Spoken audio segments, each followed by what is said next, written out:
जय हिंद दोस्तों। तो कैसे हैं आप लोग। हम देख रहे थे जियोग्राफी क्लास। जियोग्राफी की क्लास में हमने देखा था गैलेक्सी के बारे में, कंप्लीट अध्ययन कर चुके थे। अब हम आगे देखेंगे तारामंडल और नक्षत्रों के बारे में। तारामंडल और नक्षत्रों का जो हमारे जीवन में क्या प्रभाव पड़ता है नक्षत्रों का। ये हमारा सूर्य है, ये हमारा सूर्य है। सूर्य के जो नजदीकी तारों का समूह होता है उसको नक्षत्र कहते हैं। सूर्य के जो नजदीकी तारों का समूह होता है उसको नक्षत्र कहते हैं। अब ये सूर्य के नजदीकी तारों के समूह को नक्षत्र कहते हैं। नक्षत्र की संख्या 27 होती है। नक्षत्र की संख्या 27 होती है। उसके बाद जो सूर्य के दूर स्थित तारों का समूह होता है उसको तारामंडल कहते हैं।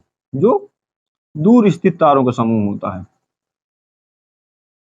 उसको तारामंडल कहते हैं।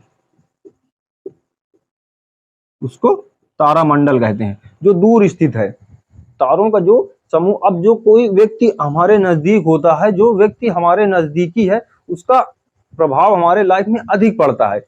उसी प्रकार जो अब ये हमारा सौर मंडल है, इसमें हमारा ग्रह है। सौर मंडल में हमारे पृथ्वी है। अब पृथ्वी के जो करीबी तारामंडल है, सूर्य के जो करीबी तारामंडल है, उसका नक्षत्रों का हमारे जीवन में अधिक प्रभाव पड़ता है। अब आपने जैसे पृथ्वी पर कोई व्यक्ति जन्म लिया, उतनी टाइम पर उस दिन ये देखा जाता है कि कौन सा नक्षत्र जो सूर्य के सामने, एकदम जो सूर्य के सामने है, उस तरह से उस व्यक्ति की राशि का निर्धारण होता है। उस तरह से उस समय पर जिस समय सूर्य जिस राशि के सामने होगा उस वजह से उसकी राशि का निर्धारण होता है। जो लोग ज्योतिषी पर ज्यादा विश्वास रखते हैं वो लोग नक्षत्रों को अधिक मानते हैं। सूर्य एक महीने में 2.25 नक्षत्र को पार करता है। एक महीने में 2.25 नक्षत्र,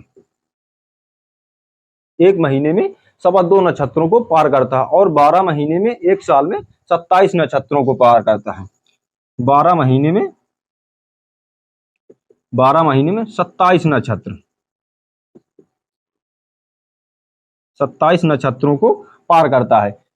अब कोई ना कोई हमेशा किसी न किसी की चक्कर ही लगा रहा है। जैसे हमारी गैलेक्सी ब्रह्मांड के चक्कर लगा रही और हमारा सूर्य गैलेक्सी के चक्कर लगा रहा है, उसी प्रकार ये सभी तारामंडल और ये नक्षत्र सभी जो गैलेक्सी के चक्कर ही लगा रहे हैं। और जब किसी समय पर कोई व्यक्ति का जन्म होता है, उस समय को और उस दिन को देखकर उसके राशि और उसके नक्षत्रों का निर्धारण किया जाता है। अब हम देखें कुछ महत्वपूर्ण तारों के बारे में। जो महत्वपूर्ण तारे हैं, जैसे हम देखेंगे उर्सा मेजर। उर्सा का मतलब होता है बृहद, उर्सा का मतलब बड़ा, उर्सा सप्तऋषि, उर्सा का मतलब होता है सप्तऋषि और मेजर का मतलब बड़ा। उर्सा मतलब सप्तऋषि, जो 7 तारों का समूह होता है। जो तारे होते हैं 7 तारों का समूह,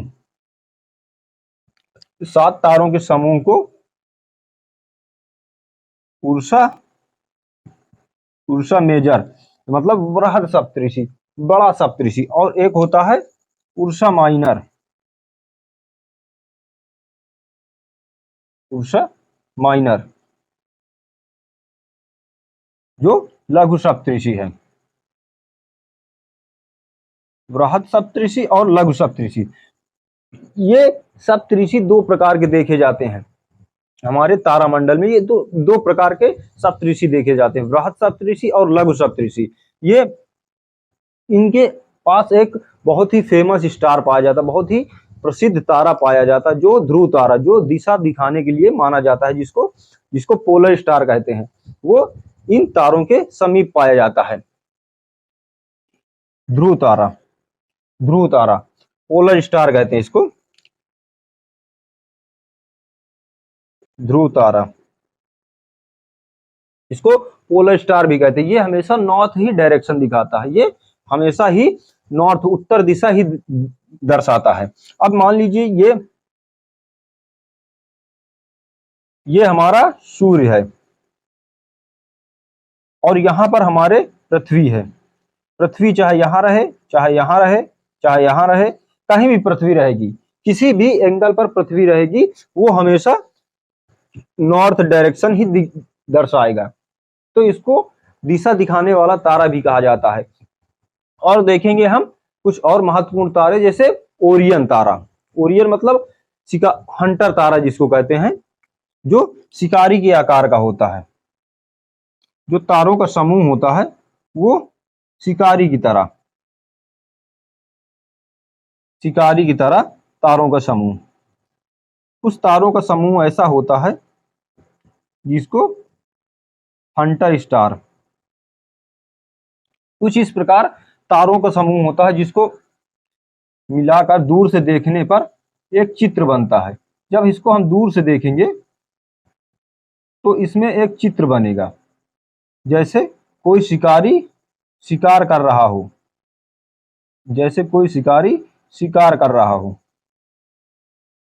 इस प्रकार का एक चित्र बनेगा। इसको कहते हैं, इसको हंटर स्टार या ओरियन स्टार कहते हैं। इसको अगर हम इस तारों को दूर से देखेंगे तो इस प्रकार का एक चित्र दिखाई देगा कि जैसे कोई धनुष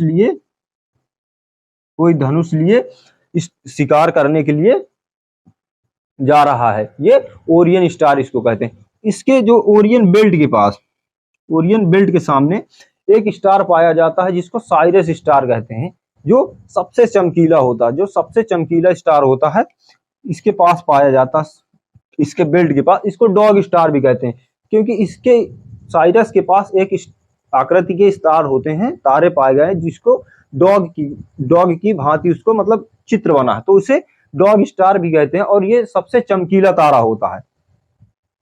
तारों में सबसे चमकीला तारा साइरस तारा या डॉग स्टार तारा होता है। इसके बाद हम देखेंगे बिग बैंग थ्योरी के बारे में, ब्रह्मांड की उत्पत्ति कैसे हुई।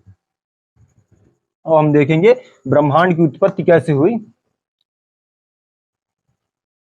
कैसे बनी गैलेक्सियां, ब्रह्मांड का निर्माण कैसे हुआ, ये सब देखेंगे हम देखेंगे बिग बैंग थ्योरी। बिग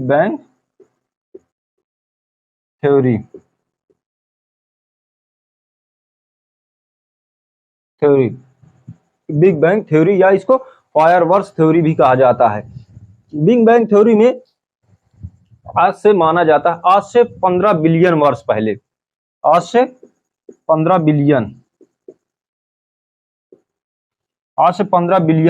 करीब 15 अरब वर्ष पहले की बात है कि जब ये एक ब्रह्मांड हमारा था, जो ब्रह्मांड था हमारा एक सघन पिंड के माध्यम में था।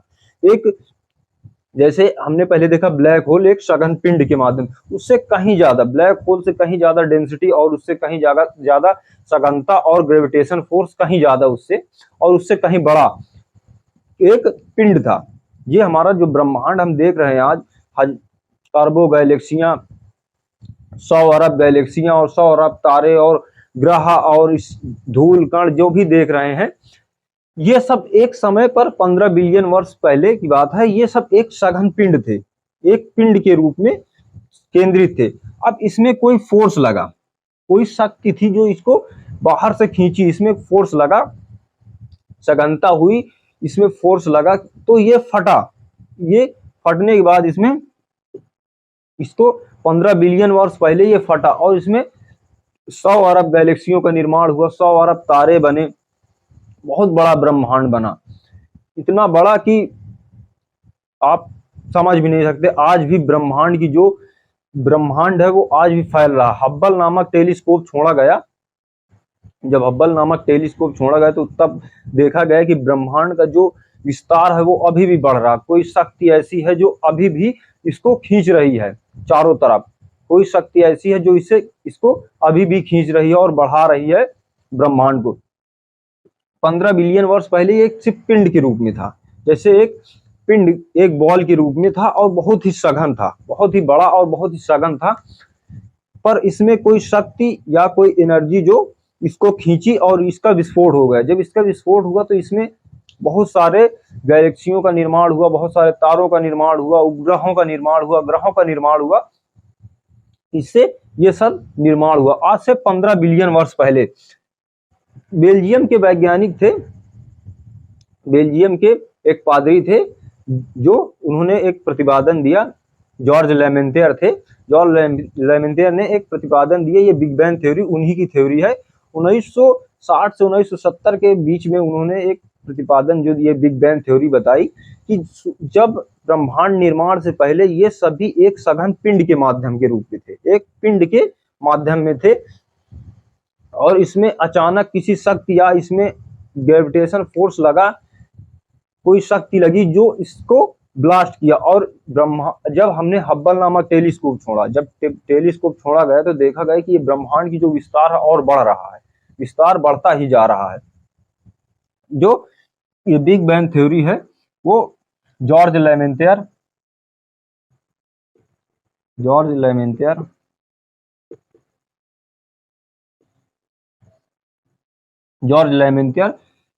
बेल्जियम के ये पादरी थे। बेल्जियम के जो क्रिश्चियनों के पादरी होते हैं, गुरु होते हैं, जो उनके मंदिरों में रहते हैं, चर्च में, मंदिर क्या चर्च होता है उनका, जो उसमें रहते हैं, वो जॉर्ज लेमेंटियर थे। जॉर्ज लेमेंटियर ने बताया कि ये जो बिग बैंग थ्योरी है, बिग बैंग थ्योरी का सिद्धांत दिया कि ये विस्फोट होने से पहले ये जो आज हम देख रहे हैं, गैलेक्सियां देख रहे हैं, ये सब देख रहे हैं, ये एक समय पर सघन पिंड था, एक पिंड के रूप में थे, और इसमें आज के 15 बिलियन साल पहले विस्फोट हुआ, और विस्फोट के बाद इन सब चीजों का निर्माण हुआ, और आज धरती पर 2-2 फुट की जमीन के लिए लड़ाई हो रही। आप समझ सकते ब्रह्मांड कितना बड़ा है, कि ब्रह्मांड जो हमारे दृश्य पथ में आता, ब्रह्मांड जो हमें दिखाई देता है, वो ब्रह्मांड के जो हमें ब्रह्मांड दिखाई देता है वो 250 करोड़ प्रकाश वर्ष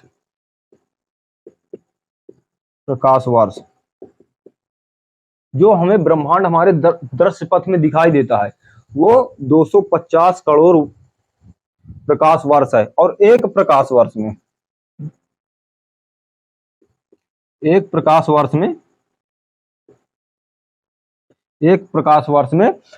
5.88 गुणे 10 की पावर 6 मील, एक प्रकाश वर्ष में 5.88 गुणे 10 की पावर 6 मील होता है। और जो हमारे दृश्य पथ में प्रकाश आता है, जो हमारे ब्रह्मांड दिखाई देता है, जिस ब्रह्मांड को हम देख सकते हैं, वो 250 करोड़ प्रकाश वर्ष है।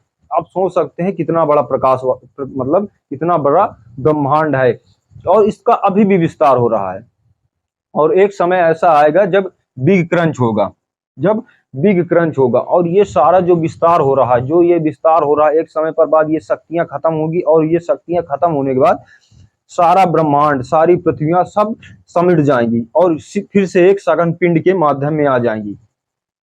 एक समय के बाद जब वो जो शक्ति है, जो पावर, जो एनर्जी इसको खींच रही है, ब्रह्मांड को जो अभी विस्तारित कर रही है और बढ़ा रही है, वो एक समय के बाद, वैज्ञानिकों को मानना, ये एक समय के बाद खत्म हो जाएगी एनर्जी। और जब ये एनर्जी खत्म होगी तो ये सारे जो पिंड, जो गैलेक्सियां, जो आकाशगंगाएं हैं, ये जो विस्तारित हो रही, जो बढ़ रही हैं, ये एक समय के बाद आकर एक सघन पिंड के माध्यम में फिर से एकत्रित होंगी, और सारे ब्रह्मांड का जो है विनाश होगा, और सारी ब्रह्मांड की जो पावर एनर्जी है वो सब एकत्रित होकर एक फिर सघन पिंड के माध्यम में आ जाएंगी। अब हम आगे देखेंगे सौर मंडल के बारे में, आगे का जो हम देखेंगे सौर मंडल के बारे में देखेंगे।